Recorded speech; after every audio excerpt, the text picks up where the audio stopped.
E20 petrol, ethanol mixed petrol, किसानों का फ़ायदा होगा या नहीं, पानी वेस्ट होगा या नहीं, ऑयल का इम्पोर्ट कम होगा या नहीं या इकोनॉमी का ग्रोथ होगा कि नहीं, ये सारी बहुत हाई लेवल की बातें हैं, लेकिन एक चीज़ के बारे में जो बात नहीं की जाती है, वो है कि गाड़ियों का इश्यू होगा कि नहीं। देखो, E20 फ्यूल डालने से या E27 फ्यूल डालने से भी गाड़ियों का कोई भी नुकसान नहीं होता है। हाँ, गडकरी जी ने पैसे देने से मना कर दिया? E20 फ्यूल यूज़ करने से गाड़ियों का नुकसान बहुत ज़्यादा होता है। क्या? देशद्रोही बोल रहे हैं? देखो, मैं साइंटिफिक बात करने वाला हूँ, जो एक्चुअल साइंस इसके पीछे है और दूसरी चीज़ आप क्या कर सकते हैं ऐसे चीज़ में। देखो, ethanol is here to stay. इसके ऊपर गवर्नमेंट ने अपना पॉलिसी बना लिया है और उसके साथ ही साथ कोर्ट में इसके ऊपर केस भी चल चुका है और कोर्ट गवर्नमेंट के फ़ेवर में आ चुका है। तो आपके पेट्रोल में इथेनॉल तो आने वाला है ही। आप इसके ऊपर क्या कर सकते हो, उसके बारे में बात करेंगे। तो अगर आप अल्कोहल को किसी जार में ऐसे ही रख दोगे तो आप देखोगे कि उसके आजू-बाजू में पानी जमा हो जाता है, उसके ऊपर पानी जमा हो जाता है। ये बहुत ज़्यादा पानी खींचता है और जब भी पेट्रोल में मिक्स हो जाता है, तो वो पेट्रोल में भी पानी आ जाता है। और सिंस पेट्रोल से इथेनॉल ज़्यादा हेवी होता है, तो नीचे सेट हो जाता है, तो जो पानी उसमें से होता है, वो आपके टैंक को नीचे से रस्ट कर देता है, ख़ास करके जब ये आपका मेटल टैंक हो तो। सिंस मेरा मेटल टैंक नहीं है, लेकिन आगे जाने के बाद में ये इथेनॉल जो है और इसके अंदर का पानी जो है, वो अंदर के पार्ट्स को भी थोड़ा-सा ख़राब कर देता है। जो भी आपके मूविंग एल्यूमीनियम के या ब्रास के पार्ट्स होते हैं, जो थ्रॉटल बॉडी से लेके इंजन तक होते हैं, वो सारे जो है थोड़े बहुत ड्राई हो जाते हैं इथेनॉल और पानी की वजह से। और साथ ही साथ जो अपना इंजन का ऊपर का पार्ट रहता है, वहाँ पे इथेनॉल होने की वजह से ऑयल ज़्यादा टिक नहीं पाता। तो बेसिकली आप जब भी कोल्ड स्टार्ट करते हो, तो आपका जो इंजन का ऑयल होता है, वो ऊपर पिस्टन के जहाँ पे मूवमेंट होता है पिस्टन का, वहाँ पे आ जाता है, लेकिन उसका जो टॉप पार्ट रहता है, जहाँ पे मूवमेंट होता है, वहाँ पे इथेनॉल आके वो ऑयल को बाजू में हटा देता है। इसकी वजह से आपका फ्यूल एफिशिएंसी कम हो जाता है क्योंकि इंजन का स्मूथनेस कम हो जाता है। जो-जो मूविंग पार्ट्स होते हैं वो थोड़ा बहुत करोड़ हो सकते हैं। इसके लिए एक सिंपल सा सॉल्यूशन है जो बहुत टाइम से चला आता जा रहा है और मैं बहुत सालों से अपनी गाड़ी में यूज़ कर रहा हूँ। 2T oil. 2T ऑयल तो भाई 2 स्ट्रोक गाड़ियों में यूज़ करते हैं। 4 स्ट्रोक गाड़ियों में क्या काम? तो 2T ऑयल तो वही काम करता है जो पहले भी करते आ रहा है, इंजन का स्मूथिंग करने का। लेकिन इसके साथ एक और आपका फ़ायदा है, ये ऑयल जो होता है ये इथेनॉल से हेवी होता है, सो ये नीचे सेट हो जाता है। तो अगर आपका मेटल टैंक है तो नीचे एक पतला ऑयल का लेयर जमा हो जाता है, वो उसको प्रोटेक्ट करता है रस्टिंग होने से। और जब भी ये ऑयल थ्रॉटल बॉडी में से नीचे जाता है या इवन कार्बोरेटर में से जाता है, तो आपके कोई भी मेटल के, लोहे के पार्ट्स, एल्यूमीनियम के पार्ट्स, ब्रास के पार्ट्स अगर मूविंग है, तो वो इथेनॉल से जो करोड़ हो जाते हैं, इसको वो लुब्रिकेशन का काम करता है। एंड नॉट जस्ट दिस, ये जो भी ऑयल अंदर चला जाता है इंजन के, तो इंजन का टॉप पार्ट जो इथेनॉल ने ड्राई कर दिया था, वहाँ पे ऑयल का लुब्रिकेशन का काम भी करता है, तो पिस्टन का जो टॉप मोस्ट पार्ट होता है, वो थोड़ा-सा लुब्रिकेटेड रहता है और उसके वजह से काफ़ी बढ़िया आपका इंजन परफॉर्मेंस हो जाता है। ये तो मैं बहुत सालों से अपने केटीएम में कर रहा हूँ, लेकिन मेरा BS3 है, अगर आप बड़े गाड़ियों में भी डाल दो, तो भी कोई फ़र्क नहीं पड़ता।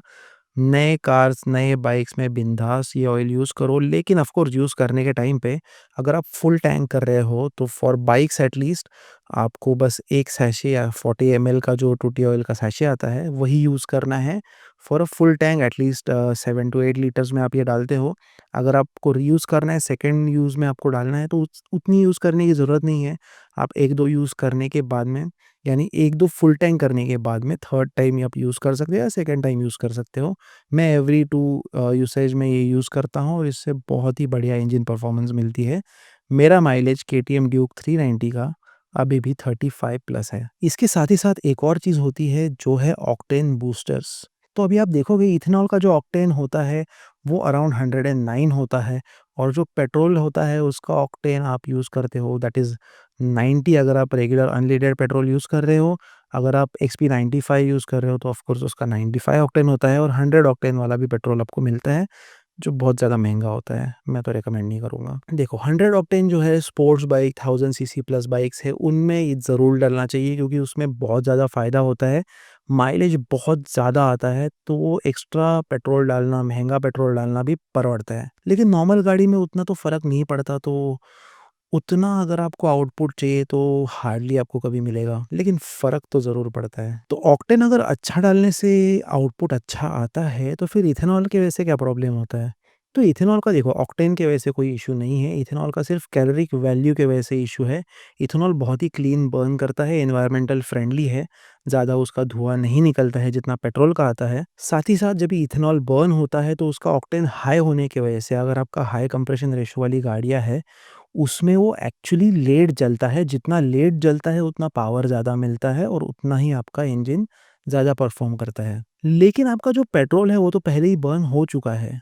तो आपको ये 109 ऑक्टेन होने का कुछ फ़ायदा तो मिलता है नहीं, लेकिन कैलोरी डेफ़िसिट की वजह से आपको प्रॉब्लम क्रिएट होता है माइलेज में एंड ऑल्सो पावर में। तो सिंपल चीज़ आपको ये करना है कि आपको ऑक्टेन बूस्टर्स ऐड करना है या फिर आप 90 ऑक्टेन फ्यूल के बदले एक्सपी 95 या बहुत ज़्यादा पैसा ये खर्चा करना ही चाहते हो तो एक्सपी 100 भी यूज़ कर सकते हो या पावर 100 यूज़ कर सकते हो, which will get you the proper results.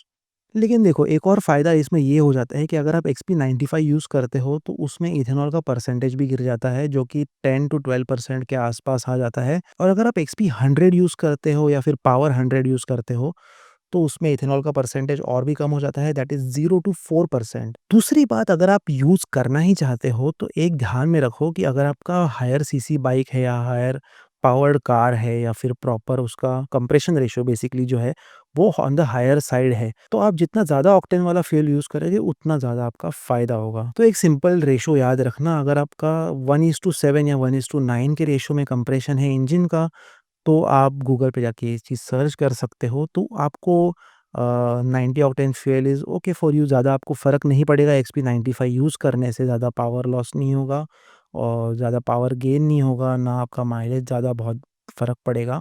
लेकिन अगर आपका कंप्रेशन रेशियो 9 टू 11 है, तो एक्सपी 95 आपको बहुत ज़्यादा काम में आएगा।